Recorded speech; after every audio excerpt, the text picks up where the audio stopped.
Okay, so we are going into solving equations today, and we need to be able to undo some math. So if we want to get rid of certain parts of an equation, we need to be able to undo the math that goes along with them.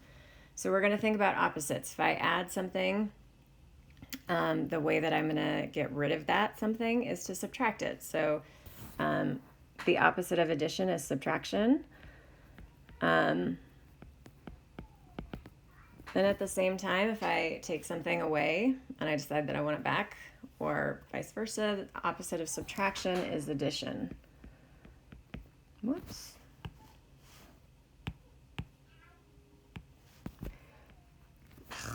Sorry. So those two go hand in hand. Those two are gonna, those two can be kind of the same thing because adding a negative is the same as subtracting. So just important that those two kind of go together. Undoing multiplication is, you're going to do that with division.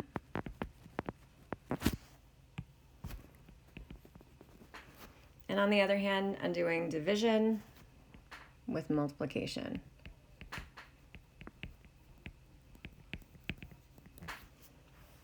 And those two also go hand in hand. Those two are the ones that are always going to be together, kind of working together and working against each other in certain ways.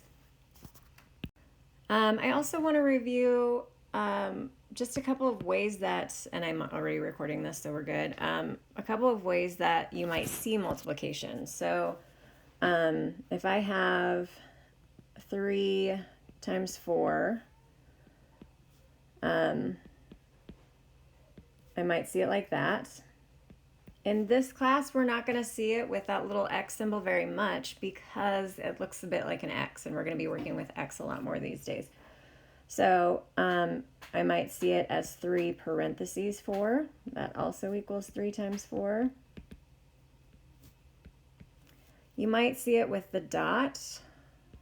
Again, not going to use that as much because the dot can look like a parenthesis, or sorry, like a decimal in a lot of cases. The most common way we're going to use it in this class is with the parentheses.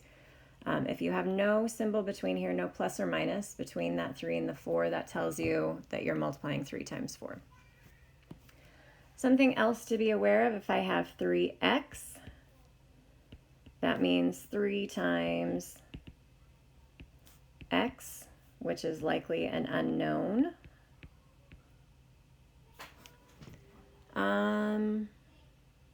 Anybody think of any other ways? I think those are the most common. Any questions so far? All right.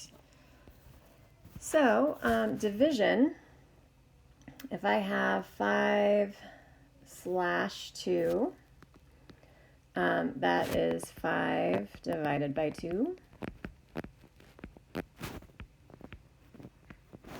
You'll see that if I'm working with something that doesn't have an equation editor that will let me do fractions.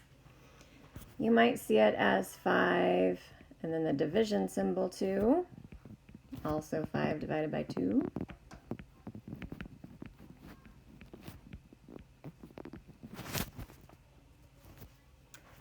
The most common way you're going to see it, though, is 5/2. That's also 5 divided by 2. That's how we're going to use it most in this class. If I have something like x/2, that is x divided by 2. So x is an unknown divided by 2. And just to make sure you guys know, 1/2 x is the same thing, actually I'll undo that arrow, is equal to x/2.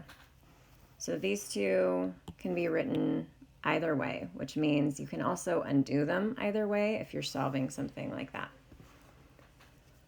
Does anybody have any questions? Whoops, so far?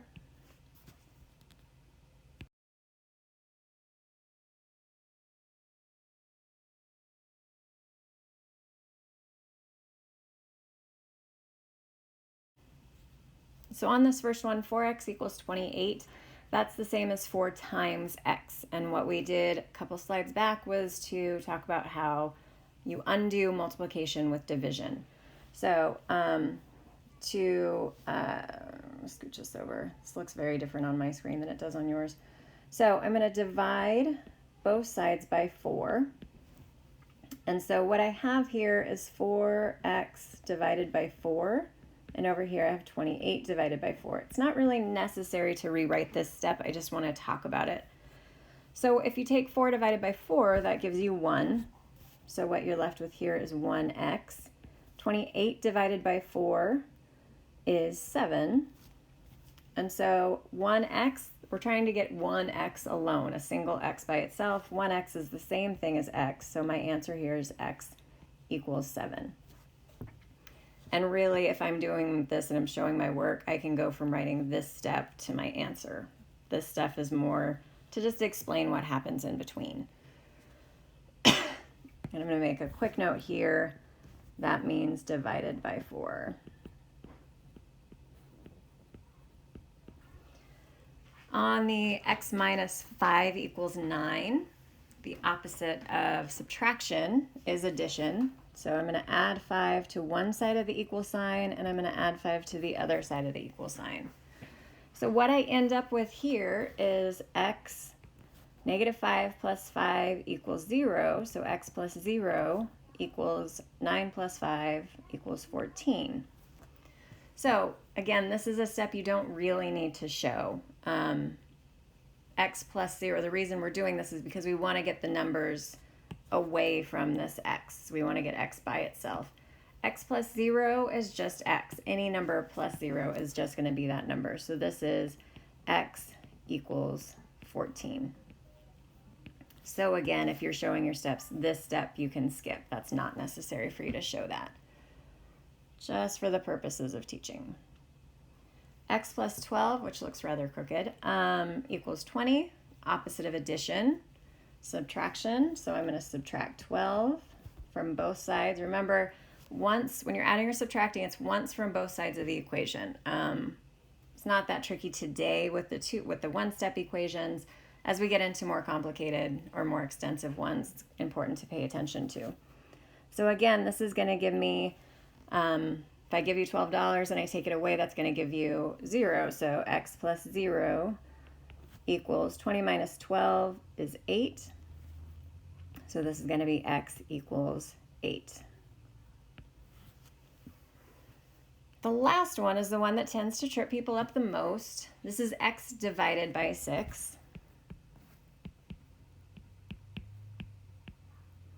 And so to undo division, we multiply. So we're going to multiply both sides by 6.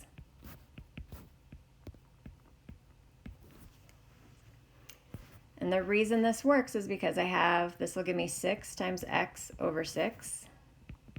8 times 6 is going to be 48. 6 divided by 6 is 1. So again, that gives me 1x equals 48, which of course 1x is the same as x. So our value for x is 48.